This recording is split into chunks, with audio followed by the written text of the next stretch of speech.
Silipin naman natin ang mga naging kaganapan sa taunang event ng Philippine Taekwondo Association na National Instructors General Assembly Meeting ngayong linggo sa Maynila.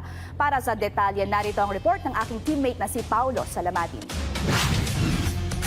Nakatakdang talakayin ng mga programa at iba pang mga layunin ng Philippine Taekwondo Association o PTA ngayong taon at sa mga susunod na taon sa isinasagawang Annual National Instructors General Assembly Meeting ngayong linggo sa Ninoy Aquino Stadium sa Maynila. Pangunahan nito ni Grandmaster Hong Sung Chon, ang pangunahing tagapagtaguyod ng nasabing palakasan sa bansa, at ng kanyang mga lieutenant sa pamumuno ni Secretary General Rocky Samson. Ang buong araw na pagpupulong aabot ng nasa mahigit 700 PTA Certified Instructors kasama ng mga Regional Management Committee Chairpersons at mga pinuno ng Philippine National Police at Armed Forces of the Philippines Taekwondo Associations ang inaasahang lalahok sa assembly. Highlight ng taong 2024 para sa PTA ang pag-ukit sa kasaysayan ni Filipina Taekwondo Jintat Chiana Mangin matapos maging unang Pilipinong World Junior Champion makalipas ang 28 taon ng pagwagyan nito ang kanyang kategorya sa naganap na World Taekwondo Junior Championships kamakailan. Sa ngayon, target ng PTA na makilahok at pagtagumpayan ng mga ilang major tournaments ngayong taon tulad ng Southeast Asian Games sa Thailand, World Taekwondo Championships sa China, Asian Taekwondo Championships sa Pakistan at World Cadet Taekwondo Championships sa UAE.